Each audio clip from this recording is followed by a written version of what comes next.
ಎಲ್ಲ ವೀಕ್ಷಕ ಬಂಧುಗಳಿಗೆ ನಮಸ್ಕಾರ. ನಮ್ಮ ಮೊದಲ ಬಾರಿ ವೀಕ್ಷಣೆ ಮಾಡ್ತಾ ಇದ್ದರೆ ಲೈಕ್ ಮಾಡಿ, ಸಬ್ಸ್ಕ್ರೈಬ್ ಮಾಡಿ ಮತ್ತು ಶೇರ್ ಮಾಡಿ ಅಂತ ಕೇಳ್ಕೊತಾ ಇದ್ದೀನಿ. ಆಲ್ರೆಡಿ ನಿಮಗೆ ತಮ್ಲೈನ್ ನೋಡಿದಾಗ ಗೊತ್ತಾಗಿರಬೇಕು ಇದು ಏನಕ್ಕೆ ನಾವು ಹಾಕಿದ್ದೀವಿ ಅಂತ. ಸೊ ಇಲ್ಲೆಲ್ಲ ಜನರುಗಳನ್ನ ನೋಡಿದರೆ ಏನು ಕಾರ್ಯಕ್ರಮ ಮಾಡ್ತಾ ಇದ್ದಾರೆ ಅಂತಂದರೆ ಯಾವುದೋ ಸಂತೋಷಕ್ಕೆ ಅಲ್ಲ, ದುಃಖದ ಸಂಕೇತವಾಗಿ. ಅಂದರೆ ಇಲ್ಲಿನ ಒಂದು ಅಘನಾಶಿನಿ ಯೋಜನೆಗೆ ಏನು ಅಣೆಕಟ್ಟನ್ನು ಕಟ್ತಾ ಇದ್ದಾರೋ ಅದನ್ನು ವಿರೋಧಿಸುವ ಪ್ರತಿಬಿಂಬಕವಾಗಿ ಎಲ್ಲ ಸೇರಿರುವಂಥ ಜನರ ವಿರೋಧದ ಪ್ರತಿಬಿಂಬವಾಗಿದೆ. ಸೊ ಈ ಅಘನಾಶಿನಿ ನದಿಯ ಏನು ಅಣೆಕಟ್ಟನ್ನು ಕಟ್ತಾ ಇದ್ದಾರೆ, ಇದರಿಂದ ತುಂಬ ಅನಾನುಕೂಲತೆಗಳು ಇಲ್ಲಿದೆ.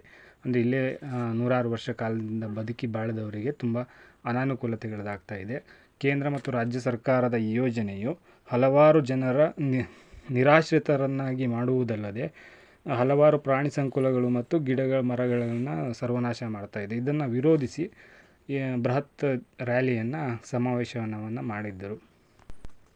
ಸೊ ನೀವು ಈ ನಮ್ಮ ಉತ್ತರ ಕನ್ನಡ ಜಿಲ್ಲೆಗೆ ಈ ಥರ ಕೋಟ್ಯಾಂತರ ರೂಪಾಯಿ ವೆಚ್ಚದ ಈ ಯೋಜನೆಯನ್ನು ಮಾಡುವುದರ ಬದಲಿಗೆ ನಮ್ಮ ಉತ್ತರ ಕನ್ನಡ ಜಿಲ್ಲೆಯ ಅಭಿವೃದ್ಧಿಗಾಗಿ ಅದನ್ನು ಇನ್ವೆಸ್ಟ್ಮೆಂಟ್ ಮಾಡಿದರೆ ತುಂಬ ಅನುಕೂಲವಾಗಿರುತ್ತೆ ಅನಿಸುತ್ತೆ. ನಾವು ಗುಡ್ಡಗಾಡು ಪ್ರದೇಶದ ಅಂಚಿನಲ್ಲಿರುವಂಥವರು ತುಂಬ ನೆಟ್ವರ್ಕ್ ಸಮಸ್ಯೆಯಿಂದ ಅಥವಾ ರೋಡುಗಳ ಸಮಸ್ಯೆಯಿಂದ ಇನ್ಯಾವುದೋ ಮಲ್ಟಿ ಸ್ಪೆಷಾಲಿಟಿ ಆಸ್ಪತ್ರೆಯಂತಹ ತುಂಬ ಸಮಸ್ಯೆಯನ್ನು ಅವಶ್ಯಕತೆಯನ್ನು ಒಳಗೊಂಡಂತಹ ಜಿಲ್ಲೆ ನಮ್ಮದಾಗಿದೆ. ಅದರ ಜೊತೆಗೆ ಈ ರೀತಿಯಾದಂತಹ ಅಣೆಕಟ್ಟುಗಳನ್ನು ಯೋಜನೆಗಳನ್ನು ತಂದು ನಮ್ಮ ಉತ್ತರ ಕನ್ನಡ ಜಿಲ್ಲೆಯ ಅವನತಿಗೆ ಅಣುಕಿದ್ದಾರೆ ಅನ್ಕೋಬೋದು. ಸೊ ಇಲ್ಲಿ ನಾರ್ಮಲಾಗಿ ನಾವು ಹೇಳಬೇಕಂದ್ರೆ ಕಾಮನ್ ಜನರ ಯೋಚನೆ ಏನಂತಂದರೆ ಈ ಯೋಜನೆಗೆ ನಮ್ಮ ಯಾವುದೇ ರೀತಿಯ ಸಮ್ಮತಿ ಇಲ್ಲ ಮತ್ತು ಒಪ್ಪಿಗೆಯೂ ಇರೋದಿಲ್ಲ. ಇದರ ವಿರೋಧವಾಗಿಯೇ ಸಹ ಇರುತ್ತೇವೆ.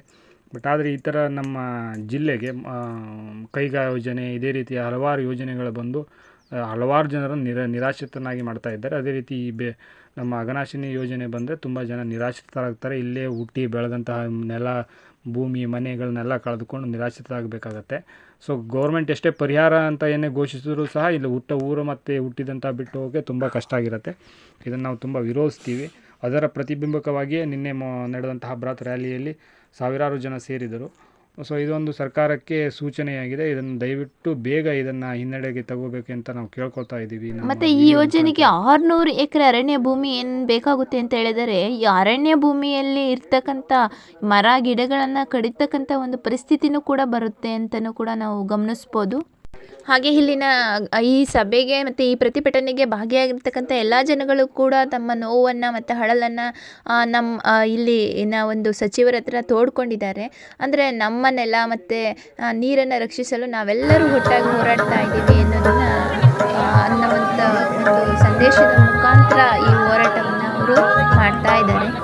ಅಂದರೆ ತಮ್ಮ ಹಿಂದಿನ ಪೀಳಿಗೆ ಅಂದರೆ ಅಜ್ಜ, ಮುತ್ತಜ್ಜ, ತಂದೆ, ತಾಯಿ ಅಂದರೆ ಹುಟ್ಟಿ ಬೆಳೆದಿರ್ತಕ್ಕಂಥ ಮನೆ ಮತ್ತು ಒಂದು ಜಮೀನು ಏನಿರುತ್ತೆ, ಆ ತೋಟ ಗೀಟ ಅವೆಲ್ಲ ನೋಡಿಕೊಂಡು ಇಲ್ಲೇ ವಾಸ ಮಾಡ್ತಾ ಇದ್ದು, ಈಗ ಈ ಒಂದು ಕಣಿವೆ ಯೋಜನೆಯ ಮುಖಾಂತರ ಅವರು ಜನಗಳು ವಾಸ ಮಾಡ್ತಿರ್ತಕ್ಕಂಥ ಜಾಗನ ಹಾಗೆ ಮಾಡ್ಕೊಂಡು ಬಂದಿರತಕ್ಕಂಥ ಒಂದು ಜಮೀನು ತಮ್ಮ ಇಲ್ಲಿನ ಬಿಟ್ಟು ಬೇರೆ ಕಡೆ ವಲಸೆ ಹೋಗ್ತಕ್ಕಂಥ ಒಂದು ಪರಿಸ್ಥಿತಿ ನಮ್ಮ ಜೀವನದಲ್ಲಿ ಎದುರಾಗ್ಬೋದು ಅನ್ನೋ ಒಂದು ಮುಂದಾಲೋಚನೆಯಿಂದ ಇಲ್ಲಿರ್ತಕ್ಕಂಥ ಹಲವಾರು ಗ್ರಾಮಸ್ಥರುಗಳು ಕೂಡ ಈ ಒಂದು ಬೈಕ್ ರ್ಯಾಲಿಯಲ್ಲಿ ಪಾಲ್ಗೊಂಡಿದ್ದಾರೆ.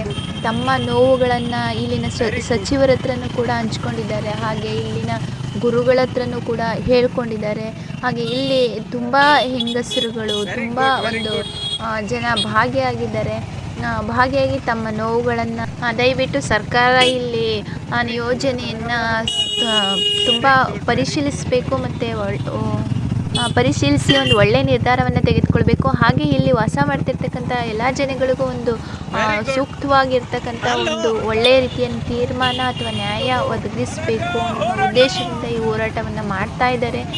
ಸರಿಯಾಗಿ ಈ ಹೋರಾಟಕ್ಕೆ ಸ್ಪಂದಿಸಿರ್ತಕ್ಕಂಥ ಎಲ್ಲ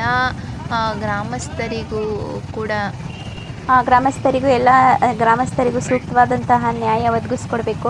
ಹಾಗೆ ಇಲ್ಲಿ ಈ ಯೋಜನೆಯ ಮುಖಾಂತರ ಅಂದರೆ ಕೇಂದ್ರ ಸರ್ಕಾರ ಮತ್ತು ರಾಜ್ಯ ಸರ್ಕಾರ ಏನು ಈ ಯೋಜನೆಗೆ ಇನ್ವೆಸ್ಟ್ಮೆಂಟ್ ಮಾಡಬೇಕು ಅಂದರೆ ಅನುದಾನವನ್ನು ಬಿಡುಗಡೆ ಮಾಡಿದೆಯೋ, ಅದೇ ಅನುದಾನದ ದುಡ್ಡಿನ ಹಣ ಏನಿದೆಯೋ ಆ ಹಣವನ್ನು ನಮ್ಮ ಈ ಉತ್ತರ ಕನ್ನಡ ಜಿಲ್ಲೆಗೆ ಮಲ್ಟಿ ಸ್ಪೆಷಾಲಿಟಿ ಆಸ್ಪತ್ರೆ ಅವಶ್ಯಕತೆ ತುಂಬ ಇದೆ. ಅಂದರೆ ಇಲ್ಲಿನ ಯಾರಾದರೂ ಒಂದು ಆಕ್ಸಿಡೆಂಟ್ ಆಗ್ಬೋದು ಅಥವಾ ಏನೇ ಒಂದು ಅನಾಹುತ ಆಗ್ಬೋದು, ಆ ವ್ಯಕ್ತಿಯನ್ನು ತಕ್ಷಣ ಇಲ್ಲಿ ಸರ್ಕಾರಿ ಆಸ್ಪತ್ರೆಗೆ ಅಷ್ಟೇ ಅಡ್ಮಿಟ್ ಮಾಡ್ತಾರೆ ಮತ್ತು ಪ್ರೈವೇಟ್ ಆಸ್ಪತ್ರೆ. ಆದರೆ ಮಲ್ಟಿ ಸ್ಪೆಷಾಲಿಟಿ ಆಸ್ಪತ್ರೆ ಇಲ್ಲಿಲ್ಲ. ಹಾಗಾಗಿ ಈ ಮಲ್ಟಿ ಸ್ಪೆಷಾಲಿಟಿಗೆ ನಾವು ಸೇರಿಸ್ಬೇಕು ಆ ವ್ಯಕ್ತಿಯನ್ನು ಅನ್ನೋ ಅಷ್ಟರಲ್ಲೇ, ಅಂದರೆ ಹುಬ್ಳಿಗೋ ಅಥವಾ ಕಿಮ್ಸೋ ಅಥವಾ ಮಂಗಳೂರು ಅಥವಾ ಬ್ಯಾಂಗ್ಳೂರು ಈ ರೀತಿ ಕರ್ಕೊಂಡು ಹೋಗ್ಬೇಕಾದ್ರೆ ಮಾರ್ಗದ ಮಧ್ಯದಲ್ಲೇ ಸಾವನ್ನಪ್ಪತಕ್ಕಂಥ ಘಟನೆ ಹಲವಾರು ನಡೆದಿದೆ. ಹಾಗಾಗಿ ಈ ಯೋಜನೆಗೆ ಎಷ್ಟು ಅನುದಾನ ಬಿಡುಗಡೆ ಆಗಿದೆಯೋ ಅದೇ ಅನುದಾನದ ಹಣವನ್ನು ನಮ್ಮ ಜಿಲ್ಲೆಗೆ ಅವಶ್ಯಕವಾಗಿರ್ತಕ್ಕಂಥ ಒಂದು ಮಲ್ಟಿ ಸ್ಪೆಷಾಲಿಟಿ ಆಸ್ಪತ್ರೆಗೆ ಒದಗಿಸಿದ್ರೆ ತುಂಬ ಉಪಯೋಗ ಆಗುತ್ತೆ. ಧನ್ಯವಾದಗಳು.